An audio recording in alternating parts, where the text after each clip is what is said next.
karena telah terbuka dari lubangnya Yajuj Majuj sebesar ini. Udah kasih isyarat dengan jari ibu jari sama jari tengahnya. Artinya mereka sudah bisa melihat keluar. Tetapi kata Nabi SAW, setiap hari mereka terus menggali gunung itu, berusaha untuk keluar.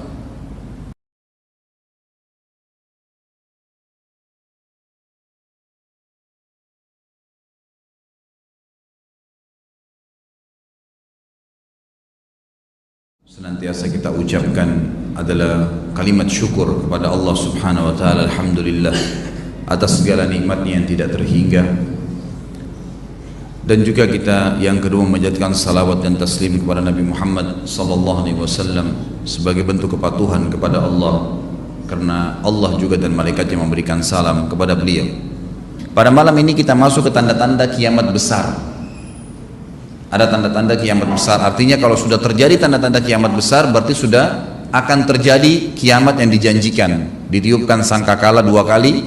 Yang pertama pemusnahan seluruh makhluk, yang kedua pembangkitan mereka, sebagaimana nanti akan kita jelaskan. Nabi Muhammad SAW menjelaskan dalam hadis riwayat Muslim nomor 2901. Bagi yang pegang bukunya lihat halaman 86 dan 87. Kalau kemarin ditandain itu kita baca sampai di halaman sebelumnya ya. Kalau tidak salah kemarin itu kita sempat di halaman 82. Saya langkain dulu sekarang.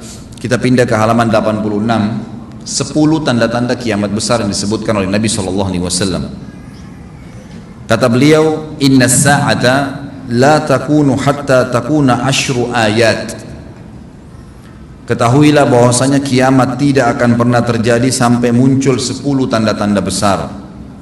Khasfun bil masyriqi wa khasfun bil maghribi wa khasfun bi jaziratil arabi wa dukhanu wa dajjalu wa dabatul ardi wa ya'juju wa ma'juj wa tulu'ush syamsi min maghribiha wa narun takhruju min ka'ril adn tarhalun nasa wa nuzul Isa bin Maryam.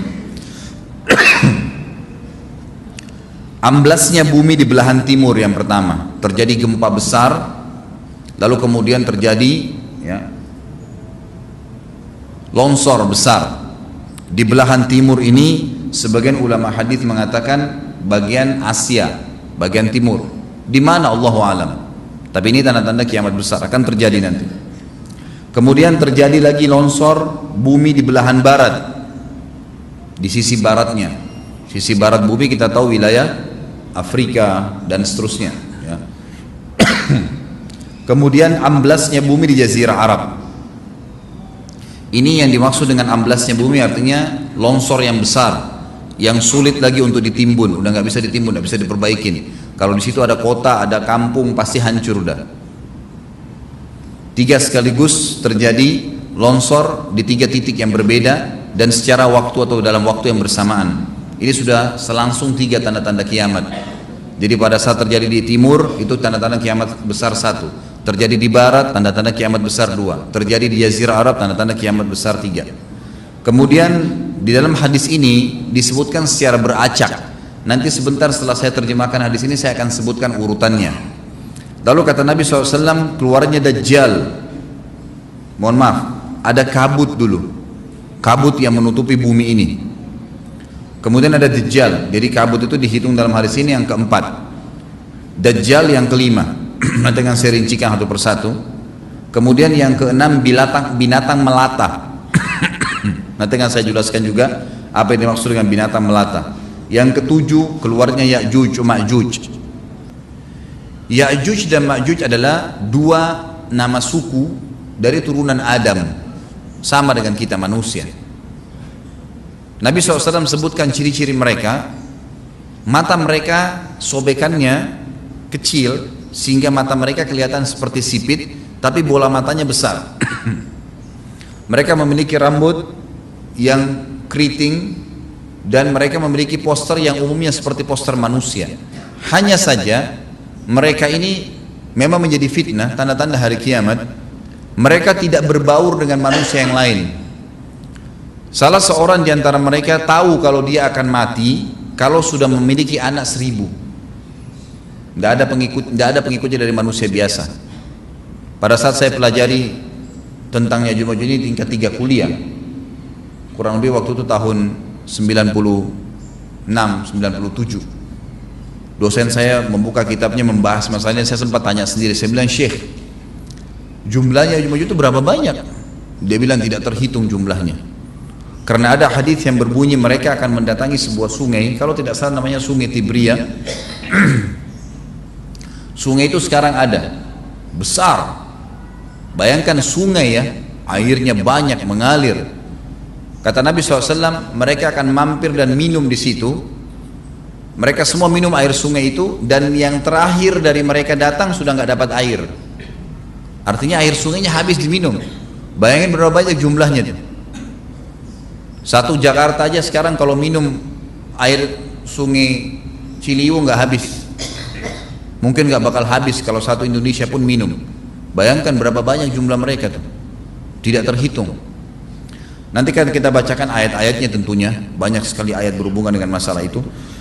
Tapi yang jelas pada saat itu Nabi SAW mengatakan Allah berfirman kepada Isa, berkata, wahai Isa, aku akan mengeluarkan hamba-hambaku yang tidak ada seorang pun dari kalian bisa mengalahkannya, termasuk Isa alaihissalam, nggak bisa mengalahkan.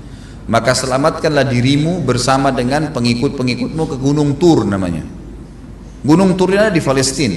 Ya. Ini rata-rata nanti hari kiamat ini di Syam, banyak negeri Syam kita. Maka Nabi Isa pun alaihissalam menyelamatkan diri dengan pengikutnya ke Gunung Tur yang diikuti sama orang-orang yang beriman. Lalu tentu yang bisa ikut yang terjangkau pada saat itu, karena dunia sangat luas. Maka yang tidak sempat ikut dengan Nabi Isa AS, mereka dibunuh oleh Ya'juj Ma'juj. Allah Subhanahu Wa Taala memberikan ciri khas mereka, artinya cirinya mereka ini, mereka dihimpit di sebuah gunung. Di surah Al-Kahfi dijelaskan oleh Dzulkarnain. Dzulkarnain khilaf antara ahli sejarah mengatakan dia nabi atau dia orang saleh. Tapi Allahu alam, saya cenderung dengan pendapat yang mengatakan dia adalah seorang nabi, karena Allah SWT angkat ceritanya dalam Al-Quran. Dan Allah berikan dia banyak mukjizat. Di antaranya mukjizatnya adalah menahan Ya'juj Ma'juj waktu itu ingin membuat kerusakan di zamannya dia dulu. Jadi memang Ya'juj Ma'juj ini ciri khasnya, kata Nabi SAW, mereka memakan apa saja, batu, kalau hewan-hewan itu kalah jengking sama ular, binatang-binatang buas, harimau, mereka makan semua. Jadi bukan seperti manusia normalnya. Mereka membunuh semua yang bukan seperti mereka. Mereka buat kerusakan. Sampai-sampai kata Nabi SAW, tidak ada yang bisa mengalahkan mereka, dan jumlah mereka sangat banyak. Salah seorang di antara mereka tahu dia akan mati kalau sudah punya 1000 anak dan tidak menikah dengan umumnya orang. 2 suku ini saja. Kata Nabi SAW dalam hadis Bukhari, kecelakaanlah bagi orang-orang yang ada di Jazirah Arab. Kemungkinan besar makna ini adalah tempat mereka dekat dengan Jazirah Arab. Sebagian, ada satu syekh dari Mesir, itu khusus, dan beliau adakan penelitian, saya baca, dan memang sangat konkret dan ilmiah. Beliau mendatangkan fakta kalau tempat Ya'juj Ma'juj yang disebutkan dalam Al-Quran itu ada di Cina, tembok Cina. Jadi seperti yang disebutkan dalam Al-Quran, 2 gunung yang disatukan, di antara celah gunung itu ditaruh tembaga-tembaga. Pernah pemerintah Cina mendapatkan ada celah dari tembok Cina itu yang bolong. Waktu mereka mau tempel bolongan itu dengan batu tanah yang mereka biasa taruh sekarang, ternyata di dalam itu ada tembaga yang mengeras, dan seperti disebutkan dalam Al-Quran, di mana ya Dzulkarnain mempertemukan antara besi-besi yang ditumpuk lalu dipanasi, dibakar sehingga menjadi meleleh, kemudian disirami lagi dengan timah yang meleleh juga, dan dibiarkan kering sehingga menjadi tembok besi. Kata Nabi SAW, kecelakaan bagi orang-orang yang Jazirah Arab, karena telah terbuka dari lubangnya Ya'juj Ma'juj sebesar ini. Udah kasih isyarat dengan jari ibu jari sama jari tengahnya. Artinya mereka sudah bisa melihat keluar. Tetapi kata Nabi SAW, setiap hari mereka terus menggali gunung itu, berusaha untuk keluar. Pada saat mereka tiba di malam hari, mereka capek, mereka mengatakan besok kita lanjutin. Mereka bangun besok pagi, gunungnya kembali utuh lagi. Sampai nanti waktu di mana Allah izinkan mereka keluar. Pada saat mereka keluar, maka mereka akan mulai membuat kerusakan. A'udzu billahi minasyaitonir rajim. Hatta idza futihat ya'juj wa ma'jujuhum min kulli hadabin yansilun waqtarabal wa'dul haqq fa idza hiya syakhisatun absarul ladina kafaru ya wailana qad kunna fi ghaflatin min hadza bal kunna zalimin. Ingatlah hingga apabila dibukakan tembok Ya'juj Ma'juj, bolong, jebol, dan mereka turun dengan cepat dari gunung-gunung itu, dari seluruh tempat yang tinggi. Kita tahu itu jaraknya berapa ratus kilometer, bahkan mungkin ribuan kalau nggak salah ya. Semuanya itu akan dipenuhi Ya'juj Ma'juj, dan telah dekatlah, kalau sudah terjadi itu, kedatangan janji yang benar, maksudnya hari kebangkitan. Maka tiba-tiba terbelalaklah mata orang-orang kafir. Mereka berkata, aduhai celaka kami, sesungguhnya kami dalam kelalaian tentang ini, bahkan kami adalah orang-orang yang zalim. Kenapa? Karena Ya'juj Ma'juj tidak lihat apakah kafir atau beriman. Mereka tidak butuh, bukan seperti Dajjal ya. Dajjal butuh jadi pengikutnya, oke, aman. Ini enggak, siapa saja ditemuin dibunuh. Dia enggak pandang, enggak mau tanya kamu dari suku mana, kamu agama apa, tidak dipandang. Orang-orang muslim pada saat itu, orang-orang muslim pada saat itu yang ikut dengan Nabi Isa AS berhasil selamat. Walaupun pada saat itu di muka bumi umumnya orang sudah beriman. Yang dimaksud di sini orang-orang kafir adalah adanya orang-orang yang masuk Islam karena terpaksa, karena mereka tidak terlalu faham pada saat itu, lalu mereka menganggap remeh informasi dari Nabi Isa AS. Maka mereka terbelalak matanya karena dibunuh oleh Ya'juj Ma'juj. Kata Nabi SAW di dalam hadis sahih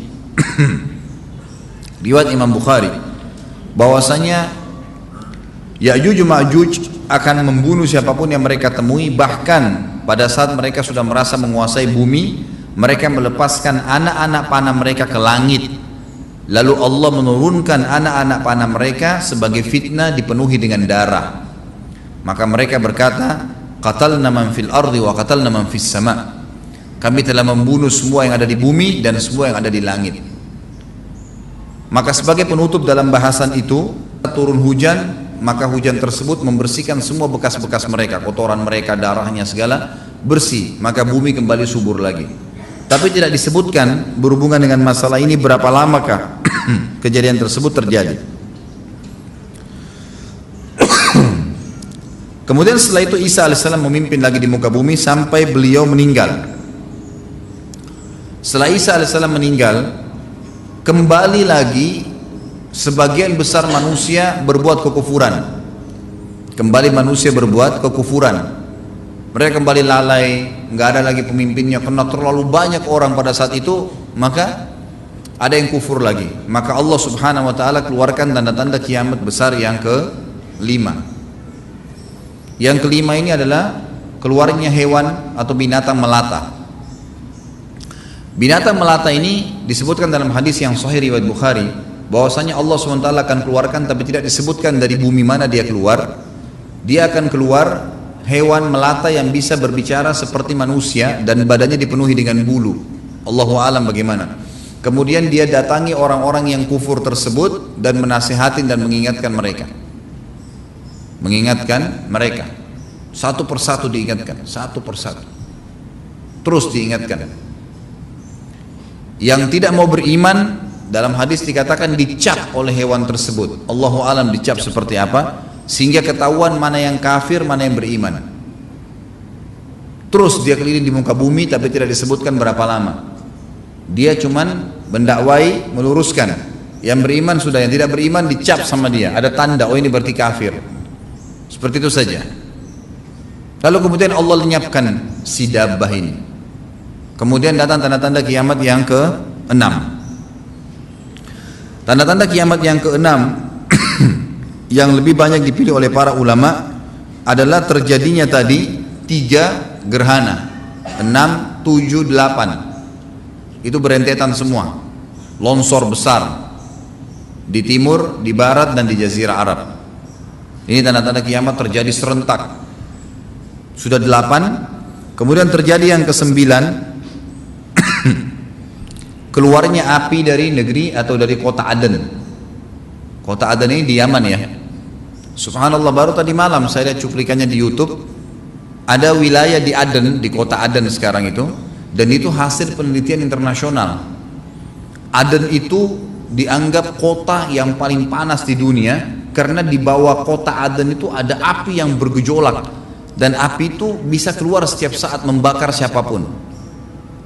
Tentu hadis menjelaskan tentang masalah api yang keluar ini, artinya api bukan main-main, ini bukan kebakaran sebuah masjid atau sebuah bangunan 10 tingkat. Api ini bisa menghalau manusia untuk jalan karena panasnya. Sebagian riwayat menjelaskan api tersebut akan berdiri seperti gunung yang besar dan dari seluruh pelosok dunia bisa kelihatan. Kita bisa bayangkan bagaimana yang akhirnya akan menggiring atau menghalangi orang-orang untuk jalan, susah. Sebagian ulama hadis mengatakan mereka nggak bisa jalan, tidak bisa ada penerbangan, tidak bisa ada orang jalan karena panasnya bumi ini dari api tersebut. Dan subhanallah, tadi malam saya lihat cuplikannya, Bapak Ibu bisa ketik kalau tidak salah atau ditulis di YouTube itu api di kota Aden. Dan itu diambil gambaran amatir ya, orang mengambil sendiri itu. Jadi ada beberapa wilayah tanah di wilayah Aden itu memang asapnya keluar, dan pada saat dikorek di bawah itu memang api, bara api yang besar. Dan itu memang kemungkinan besar akan keluar satu waktu, Allahu a'lam kapan. Tapi tanda-tanda kiamat. Dan yang terakhir tanda-tanda kiamat sebelum ditiup sangkakala adalah terbitnya matahari dari tempat terbenamnya. Dan ini sudah terakhir sekali. Makanya kata Nabi SAW, taubat akan diterima sebelum matahari terbit dari tempat terbenamnya. Artinya selama yang lain itu masih ada, masih bisa taubat. Kalau sudah itu sudah sulit. Ini tanda-tanda kiamat. Sebagian ulama menambahkan, ada yang mengatakan sudah masuk waktu. Baik, kalimat ini saja saya sampaikan. Nanti baru kita break sholat. Habis itu seperti biasa ada tanya jawab, silakan setelah sholat sunnah ba'diyah. Sebagian ulama memasukkan tanda-tanda hari kiamat kecil, ada yang masukkan tanda-tanda kiamat besar. Ada dua hal. Yang pertama itu adalah keluarnya Dzu Suwakatain. Ada orang dari negeri Habasyah dikenal dengan Dzu Suwaka. Dzu Suwaka ini sak artinya betis. Diberikan julukan Dzu Suwaka karena betisnya sangat kecil, gitu kan? Betisnya sangat kecil. Orang ini, Bapak Ibu sekalian, kata Nabi SAW akan menghancurkan Ka'bah. Akan menghancurkan Ka'bah. Kata Nabi SAW, betisnya sangat kecil sampai diberikan julukan Dzu Suwakatain. Dan kata para ulama pada saat itu memang manusia sudah sunyi, nggak ada lagi yang datangin Ka'bah. Orang-orang sudah lalai, gitu kan? Keluarlah orang ini. Makanya sebagian ulama masukkan dia tanda-tanda kiamat sebelum terbitnya matahari dari tempat terbenam. Ditambahkan ini yang ke-11 atau ini yang ke-10, terbitnya nanti kiamat yang ke-11. Maka dia akan mencabut, kata Nabi SAW, dia akan mencabut batu-batu Ka'bah satu persatu sampai rata dengan tanah. Dan saya sedang dilihatkan oleh Allah sekarang bagaimana pada saat dia mencabut batu itu. Hadis sahih riwayat Bukhari Muslim. Yang terakhir, yang kedua, yang berhubungan juga dengan tanda-tanda kiamat, ada yang memasukkan kiamat kecil, tapi ini lebih dekat dengan kiamat besar. Orang yang terakhir meninggal itu adalah orang dari asli suku Madinah yang sedang mengembala kambing. Ini termasuk tanda-tanda kiamat. Kata Nabi SAW, orang yang terakhir meninggal dari kalian kalangan manusia. Semua orang sudah mati, tinggal dia sendiri. Tapi dia nggak tahu. Dia lagi mengembala kambing, kemudian dia masuk dengan gembalanya ke kota Madinah, ditemukan semuanya tidak ada kehidupan. Nggak ada orang, nggak ada binatang, nggak ada apa-apa, tinggal dia sendiri. Pada saat dia meletakkan telapak kakinya di kota Madinah, maka pada saat itu dia meninggal. Dan inilah manusia terakhir meninggal sebelum ditiup sangkakala terakhir, gitu kan. Baik, kita sekarang sudah selesai membahas tentang tanda-tanda hari kiamat. Dan tadi termasuk tanda kiamat besar sudah sampai terakhir saya jelaskan. Sekarang tinggal proses sebelum hari kiamat itu sendiri. Di dunia ini akan terjadi kiamat, artinya penghancuran oleh Allah Subhanahu wa taala. Itu Allah ceritakan di dalam surah Az-Zumar ayat 68 sampai ayat 70. Saya bacakan Az-Zumar ayat 68 sampai 70. A'udzu billahi minasyaitonir rajim wa nufikha fis-sur فصعق من في السماوات ومن في الأرض إلا من شاء الله ثم نفخ فيه أخرى فإذا هم قيام ينظرون وأشرقت الأرض بنور ربها ووضع الكتاب وجيء بالنبيين والشهداء وقضي بينهم بالحق وهم لا يظلمون ووفيت كل نفس ما عملت وهو أعلم بما يفعلون. Dan pada saat itu ditiuplah sangkakala. Israfil meniup sangkakala yang pertama, maka matilah semua yang di langit dan di bumi, semua yang di langit dan yang di bumi, kecuali yang Allah kehendaki.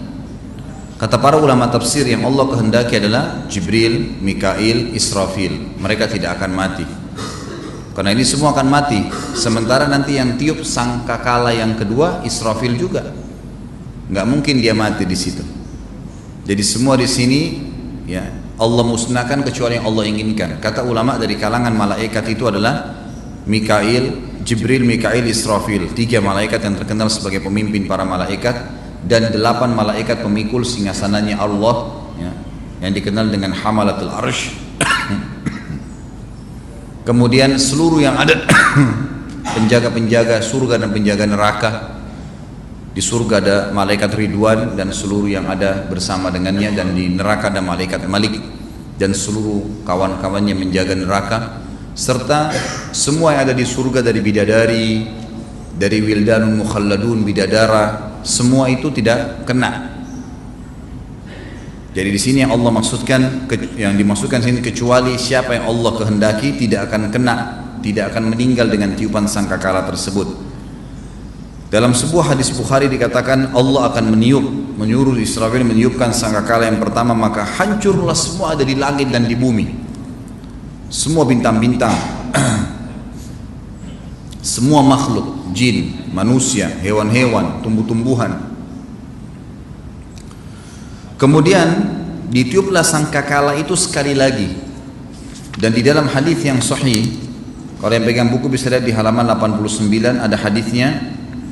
Kata Nabi SAW dalam hadis yang diriwayatkan oleh Imam Muslim nomor 2955, ma bainan nafkhataini arba'un thumma yunzilu Allahu minas sama'i ma'an fayambutuna kama yambutul bagal atau bakal wa laysa minal insani syai'un illa yabla illa 'azman wahidan wa huwa ajbu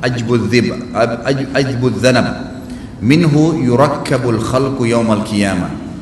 Jarak antara 2 tiupan trompet sangkakala itu 40 tahun. Ada sebagian ulama hadis mengatakan yang dimaksud dengan arba'un adalah 40 hari. Allahu alam. Yang jelas hadis mengatakan jarak antara 2 tiupan sangkakala 40. Ada yang mengatakan 40 hari, yang mengatakan 40 tahun. Kemudian Allah menurunkan air dari langit seperti air hujan, maka seluruh manusia tumbuh sebagaimana tumbuhnya sayuran. Tidak ada sesuatu pun dari jasad manusia melainkan akan hancur kecuali sepotong tulang, yaitu tulang ekornya. Darinya lah semua manusia dicipta ulang pada hari kiamat. Kita kembali ke ayat tadi, surah Az-Zumar ayat 68-70. Saya ulangi terjemahannya. Dan ditiuplah sangkakala, maka matilah siapa saja yang di langit dan di bumi kecuali siapa yang Allah kehendaki. Kemudian ditiup sangkakala itu sekali lagi, tiupan yang kedua. Untuk apa tiupan yang kedua? Membangkitkan makhluk, diciptakan kembali. Maka tiba-tiba mereka berdiri menunggu putusan masing-masing, kata Allah. Dan terang benderanglah bumi atau dalam kurung padang mahsyar dengan cahaya keadilan Rabb-Nya, dan diberikanlah buku perhitungan perbuatan masing-masing, dan didatangkanlah para nabi dan saksi-saksi yang diberi keputusan di antara mereka dengan adil, sedang mereka tidak dirugikan, dan disempurnakanlah bagi tiap-tiap jiwa balasan yang telah dikerjakannya, dan Dia Allah lebih mengetahui apa yang mereka kerjakan. Jadi ini cerita tentang ditiupnya sangkakala. Maka yang pertama pemusnahan, yang kedua pembangkitan. Ada ayat lain yang menceritakan tentang kasus ini, adalah surah Al-Haqqah. Al-Haqqah ayatnya 13-34. Kalau yang pegang buku bisa lihat di halaman 84 sama 85. Saya bacakan, a'udzubillahi minasyaitonirrajim. Fa idza nufikha fis suri nafkhatan wahidah wa humilatil ardu wal jibalu fadukkata dakkatan wahidah fa yawma idzin waqa'atil waqi'ah wa inshaqqatis samaa'u fa hiya yawma idzin wahiyah wal malaku ala arja'iha wa yahmilu arsya rabbika fawqahum yawma idzin thamaniyah يومئذ تعرضون لا تخفى منكم خافية فأما من أوتي كتابه بيمينه فيقول هاؤم اقرءوا كتابيه إني ظننت أني ملاق حسابيه فهو في عيشة راضية في جنة عالية قطوفها دانية كلوا واشربوا هنيئا بما أسلفتم في الأيام الخالية وأما من أوتي كتابه بشماله فيقول يا ليتني لم أوت كتابيه ولم أدر ما حسابيه يا ليتها كانت القاضية ما أغنى عني ماليه هلك عني سلطانيه خذوه فغلوه ثم الجحيم صلوه ثم في سلسلة ذرعها 70 ذراعا فاسلكوه innahu kana la yu'minu billahil azim wa la yahuddu ala ta'amil miskin. Al-Haqqah ayat 13 sampai 34. Allah rincikan luar biasa. Maka apabila sangkakala ditiup sekali tiupan saja dan diangkatlah bumi dan gunung-gunung lalu dibenturkan keduanya sekali benturan, maka pada hari itu terjadilah kiamat dan terbelahlah langit karena pada hari itu langit menjadi lemah. Ini ayat ya, saya cuma baca terjemahannya. Dan malaikat-malaikat berada di penjuru-penjuru langit. Jadi pada saat itu ulama tafsir mengatakan bumi semuanya gunung-gunungnya tercabut sehingga bumi seperti kapas gitu kan. Karena yang membuat bumi jadi berat bisa bertahan karena ada gunung-gunung yang seperti paku, dicabut semuanya. Kemudian gunung-gunung tersebut ditabrakkan ya dengan bumi tadi. Allahu alam bagaimana prosesnya, tapi ini ayat Al-Quran yang menceritakan. Kemudian langit akan terbelah. Sebagian ulama tafsir mengatakan terbelahnya langit ini membuat akhirnya seluruh ya malaikat bisa kelihatan. Karena Allah mengatakan di sini dan terbelahlah langit karena pada hari itu langit menjadi lemah dan malaikat-malaikat berada di penjuru-penjuru langit. Dan pada hari itu 8 malaikat menjunjung arsy Rabbmu di atas kepala mereka. Ini yang saya bilang tadi, 8 malaikat pemikul singgasananya Allah yang tidak kena tiupan sangkakala tadi. Pada hari itu kalian dihadapkan kepada Rabb kalian. Tidak ada sesuatu pun dari kalian yang tersembunyi bagi Allah. Adapun orang-orang yang diberikan kepadanya kitabnya dari sebelah kanan. Nanti pertemuan akan datang kita akan jelaskan. Pada saat nanti sudah dibangkitkan, kita akan menunggu di mahsyar. Berapa lama menunggunya, apa kejadian di sana, sampai Allah datang mengadil dan nanti akan diterima. Orang-orang yang masuk surga akan terima buku dengan tangan kanannya. Buku-buku akan berterbangan semuanya. Nanti akan yang orang yang masuk surga akan datang sendiri ke tangan kanannya. Orang yang masuk neraka akan datang bukunya ke tangan kirinya. Allah ceritakan, adapun orang-orang yang diberikan kepadanya kitab di sebelah kanan tubuhnya, di tangan kanannya, maka dia berkata, ambillah, bacalah kitabku ini.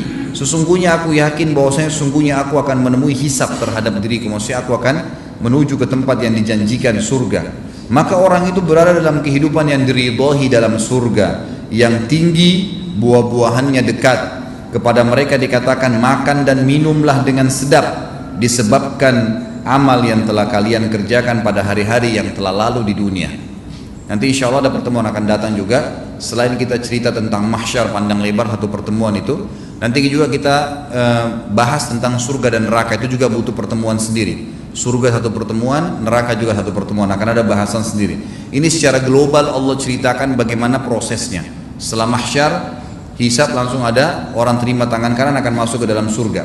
Nanti kita jelaskan surga itu bagaimana tanahnya, kerikilnya, pohon-pohonnya, pakaiannya, luar biasa, segala macam. Adapun orang-orang yang diberi kepadanya kitab dari sebelah kirinya, tangan kiri dia berkata, wahai alangkah baiknya kiranya tidak diberikan kepadaku kitabku ini, karena dia sudah lihat kalau tangan kiri pasti ahli neraka. Dan aku tidak mengetahui apa hisab terhadap diriku. Wahai kalau kiranya kematian itu telah menyelesaikan segala sesuatu. Coba dulu waktu aku mati, udah selesai, udah nggak ada lagi hisab, gitu kan? Dan aku tidak mengetahui. Lalu dia mengatakan, coba seandainya kematian itu bisa menyelesaikan semuanya. Hartaku sekali-kali tidak bermanfaat bagiku yang dia kumpulkan di dunia. Telah hilang kekuasaan dariku. Allah berfirman, peganglah dia kepada para malaikat, belenggulah tangannya di lehernya, kemudian masukkanlah dia ke dalam api neraka yang menyala-nyala, kemudian belitlah dia dengan rantai yang panjangnya 70 hasta. Sesungguhnya dia dahulu tidak beriman kepada Allah yang maha besar, dan juga tidak mendorong orang lain untuk memberikan makan miskin atau orang-orang miskin. Jadi ayat ini menjelaskan kepada kita tentang ditiupnya sangkakala, dan kemudian terjadi dua kali, satu kali penghancuran, satu kali lagi pembangkitan. Setelah ditiupkan sangkakala yang pertama hancur semua, ditiupkan sangkakala kedua, maka Allah turunkan hujan dan bangunlah semua manusia. Pada saat mereka bangkit di mahsyar, maka pada saat itulah terjadi kebesaran Allah Subhanahu wa taala. Semua manusia akan dibangkitkan. Dalam hadis kata Nabi SAW riwayat Bukhari, kalian akan dibangkitkan pada hari kiamat di mahsyar tinggi kalian seperti ayah kalian Adam 60 siku ke langit, berarti 27,5 meter. Dan semua wanita akan kembali kepada poster ibunya Hawa 40 siku ke langit atau 17,5 meter. Lalu kemudian kalian akan dibangkitkan dan berdiri semua di belakang para nabi-nabinya, dan kalau yang tidak ikut nabi maka berdiri di belakang sesembahannya. Maka Allah berkata kepada orang-orang yang menyembah selain Allah, ikutilah sesembahan-sesembahan kalian. Lalu Allah datangkan yang sembah berhala, berhalanya Allah datangkan, disuruh ikut di belakang berhala tersebut. Yang sembah binatang, yang sembah syaitan, yang sembah dukun, apa saja, semua Allah suruh ikut. Dan tinggallah orang-orang yang beriman yang berada di belakang saf para nabi-nabi yang akhirnya yang beriman kepada Allah Subhanahu wa taala. Lalu pada saat itu kita akan dibangkitkan dalam kondisi tidak menggunakan pakaian, tidak menggunakan alas kaki, dan tidak berkhitan atau terkhitan. Disebutkan dalam hadis yang sahih 67, itu footnote nomor 67 riwayat Imam Muslim. Yang pegang buku bisa lihat halaman 89. Beliau SAW pernah berkhutbah berkata, ayyuhan nas, hai sekalian manusia, innakum mahsyuruna ila rabbikum hufatan uratan gurla. Wahai sekalian manusia, sesungguhnya kalian pasti akan dihimpun di padang mahsyar di hadapan Rabb kalian dalam keadaan telanjang kaki, telanjang badan, dan tidak tersunat. Ala wa inna awwalal khalqi yukhsa Ibrahim alaihissalam, dan ketahuilah bahwasanya hamba Allah yang paling pertama diberikan pakaian adalah Ibrahim alaihissalam.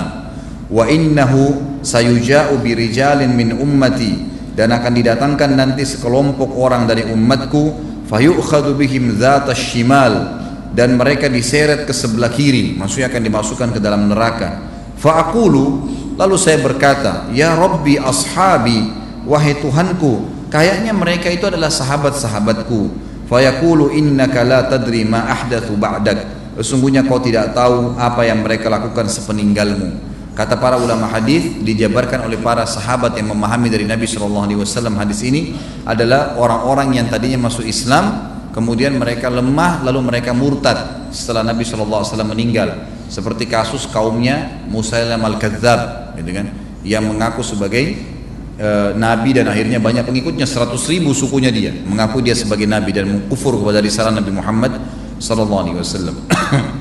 Jadi seperti itu akan dibangkitkan pada hari kiamat dalam keadaan seperti ini. Hadis Bukhari yang lain menjelaskan bahwasanya Nabi SAW berkata, kalian akan dibangkitkan dalam keadaan telanjang kaki, tidak menggunakan pakaian, dan juga tidak tersunat. Lalu Aisyah berkata, ya Rasulullah, kalau begitu orang akan saling lihat-melihat. Kata Nabi SAW, wahai Aisyah, pada saat itu bukan seperti yang kau bayangkan. Setiap orang memikirkan keadaannya masing-masing. Setiap orang memikirkan keadaannya masing-masing.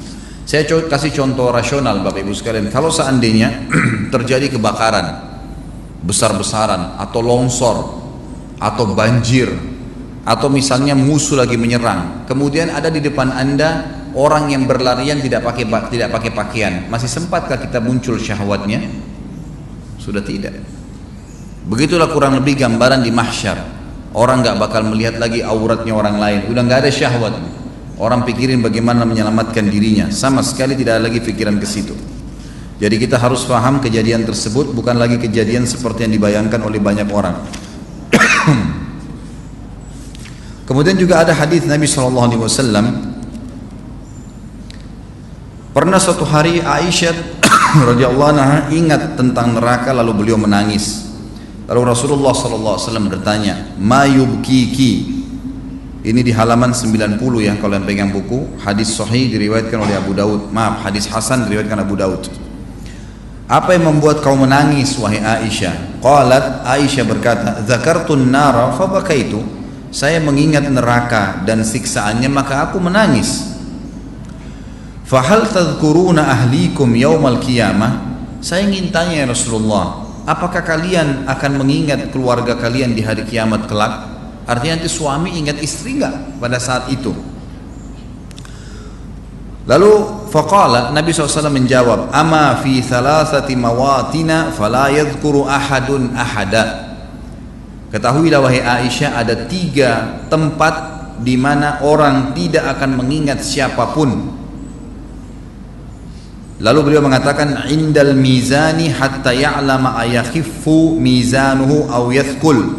Yang pertama pada saat timbangan amal sudah didatangkan sampai orang itu tahu timbangannya berat atau tidak, amal solehnya berat atau tidak.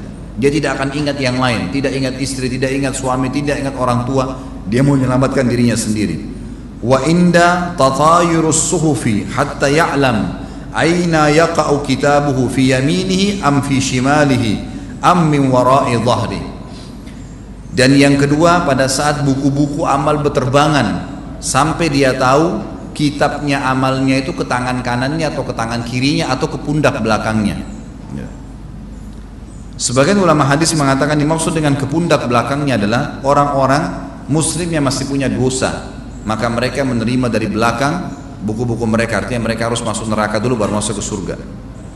Wa inda sirati idza wudi'a baina dhahra jahannam hatta yajuz. Dan yang ketiga adalah orang tidak ingat orang lain pada saat sirat sudah dibentangkan di atas neraka jahannam sampai orang itu tahu dia selamat atau tidak.